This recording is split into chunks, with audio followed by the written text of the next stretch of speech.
Hey, what's up guys? Welcome to another video series in which we are going to learn about Java tutorials for beginners. So guys, by the end of this video series, you will be able to write perfect basic Java programs in order to meet your requirements. So guys, the very first video in this video series that we are going to learn about is how we can install Java on our machine and how can we write the first code in Java. So guys, before installing Java is a high level programming language. So it is a programming language that you can use, and Java runs on a variety of platforms such as Windows, Mac OS and the various versions of Unix. Apart from this, you can also make mobile apps using Java in Android phones. So guys, Java programming language can be used in multiple applications. Java is a must for students and working professionals to become a great software engineer, especially when they are working in a software development domain. So guys, if you are in a field of computer science or information technology and you are a student right now, so it is very important that you learn Java so that it becomes very helpful for you in future.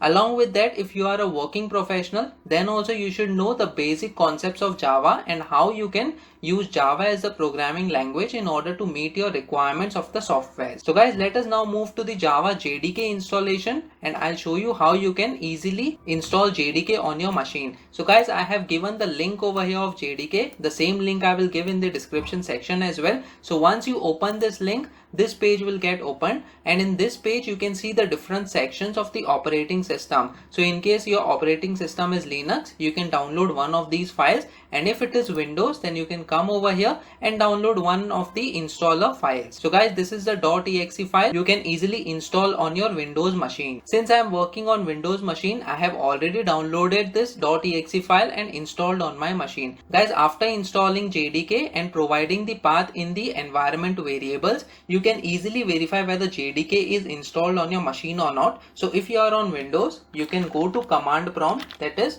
on start you can type cmd, and then guys over here you can type Java followed by a space character, and then we have hyphen, and then we have version.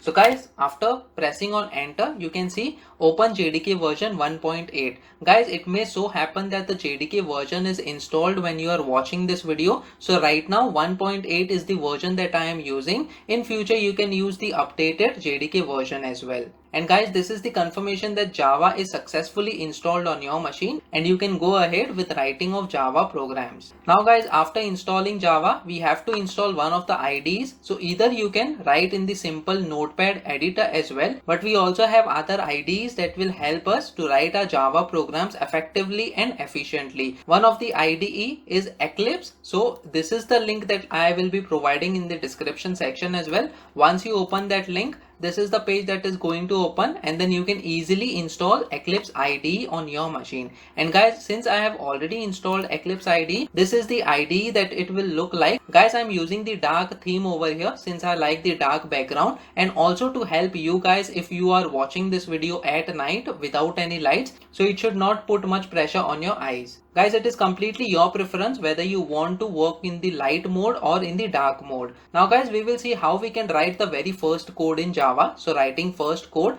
and you can see this is the syntax. That is, first we write public, which is the visibility. So guys, this we are going to learn in the upcoming videos as well. So no need to worry about what are these different things over here for now. But we will be using the features of this IDE in order to auto-complete few things, and this is one of them. So guys, no need to worry about this syntax and no need to memorize it as such. But then with practice, you will come to know what are the different keywords that you are supposed to use whenever you create a new class or a new method. So guys, after this visibility, that is public, we have class keyword followed by the name of the class, and inside these curly braces, as you can see, this is the starting curly braces and this is the ending curly braces. Inside this we have a function. So this is public static void main. So guys, this is a function. Now this void means it is not returning anything. So with every function we should have a return type. In this case it is void, and then this is the arguments that it is passing to the main function. And after this function name we have open and close brackets, inside which we have the list of arguments that we can pass to the main function. And then guys, we are just printing this hello world over here using this system.out.println method. So guys, we will learn all this with the help of example now, so no need to worry, we will go step by step. So the very first thing that we come over here and do is create a Java project. So as you can see on the left, you can click on this create a Java project, and then you will be asked for a project name. So what we are going to do is we are going to type Java project. And then guys, there is no need to change any of the options over here, and then we are simply going to click finish. So this will create a project for us, and it is asking create module info.java. So I will say don't create for now. And guys, this is the project that we have created, that is Java project. So when we expand this, we just have to double click on this. So after double clicking, you can see the different folders that are present inside this Java project. So guys, this is the structure of the project explorer, and inside source all our Java codes will go. So guys, inside source we are going to write the very first code. So over here what we are going to do is this src folder, we are supposed to right click over here, and you can see this new option, and then under this new option you can select this class option. So as you can see, we are going to create a Java class. So we click on this, and then we are going to give the name of the Java class. So I will give the name as Java test class. And then guys, the next step over here is which method stubs would you like to create. So as you can see, we have public static void main. This function is already mentioned over here along with the parameter. So we can just tick this checkbox over here so that it automatically creates this function for us while creating this test class. So we are going to click on finish now. And guys, as you can see, we have the public class, that is Java test class, automatically written over here for us. And then we also have the public static void main. This is because we have checked that checkbox over there. We can simply remove this comment over here, and then I'll remove this. So guys, as you can see, these lines of codes were automatically written for us when we created a new Java project. Along with that, we created a new Java test class, and then we checked that checkbox of creating the main function as well. So guys, the only thing that we are supposed to do is inside this, we are supposed to write this code. So what I'm going to do is type system, which starts with a capital S and then YSTEM. Guys, there is a very important feature of Eclipse. It helps us in order to autocomplete few of the keywords. When I type system, so what I'm going to do now is I'm going to hold the control key followed by pressing a spacebar key. So when I press this, as you can see, you can get the list of all the keywords which you can autocomplete. So guys, the very first keyword we want to use, and then followed by a dot, and then as you can see, it is automatically providing us some of the keywords that we can use. So out of this, we are going to use this out, that is out over here.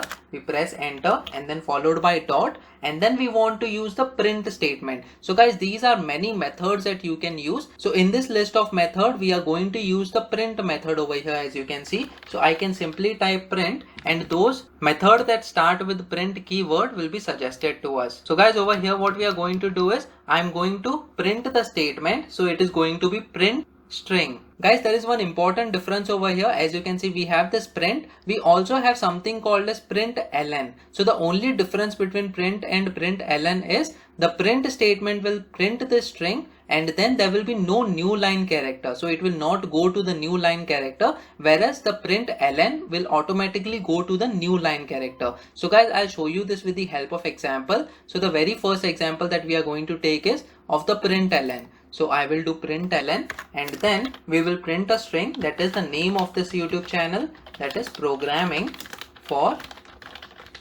beginners. So guys, let me save this code. So over here you can do save all. Guys, these are some of the icons that you can use in Eclipse. I did not find any way to increase the size of these icons. So in case you know about it, please comment in the comment section below. So guys, after saving this file, what we are going to do is we are supposed to run this file in order to check what the Java program will do for us. So guys, here you can see a run symbol. So when you hover over it, you can see run Java test class .java, and then besides it you have a drop down arrow as well. So when we click on that, you have run as well, and then inside this run as, you can say Java application. So guys, it is the same thing. So when you press on Java application, this program will get executed. So let me press over here, that is Java application. So as you can see, the console can be seen over here by default. You can get this console at the bottom of the screen. So I'll just hold it and get it at the bottom of the screen. And in this way, you can see in the console that programming for beginners string got printed. And guys, in this way, we can write the very first code, that is printing a statement in the Java code. Now guys, let me show you another print statement over here. In order to make it more shortcut, what we can do is we can type SYSO, and then guys we can hold the control key followed by the space bar key. So when we press this, you can see SISOUT. For this very first option, we are supposed to press enter. So we press enter and automatically the system.out.println statement will get written for you over here, and then you can write your string over here inside this double quotes. So guys, it is very important to note that the characters that we are writing, we have to provide inside these double quotes. So again, we are providing double quotes over here, and then we can type this is another statement. And then let me save this file and try running this code. So I'll press over here, run Java test class. So as you can see, we have two lines got printed over here, that is programming for beginners, and then this is another statement. Now guys, what is the difference between println and print? So as I told you, when we remove this ln part, so let me just remove this ln part over here and this ln part as well. So let me just save this file and try running this code. So let us see what will happen over here. So as you can see, programming for beginners. So this string got printed over here, but then the next statement, that is this is another statement, was continued on the same line over here. That means it did not go in the next line. So guys, in order to go to the next line after printing a specific string, we are supposed to provide the println statement. So let's say if we want programming for beginners to be printed, and then this is another statement string to be printed on the next line, then we are supposed to provide println statement for the very first string. So let me just save this file and try running this code. So as you can see, programming for beginners got printed, and since we had provided println, the output control will go to the new line, and then the next string, that is this is another statement, will get printed on the second line. Now if we have any third statement, so it will be continued on the second line because we are using print method over here. And guys, in this way we can easily write the first Java code. Please make sure that you like this video so that it reaches to more people, and subscribe to this channel so that you get the notifications on upcoming videos as well. The next video that we are going to talk about is understanding main method in Java. So stay tuned.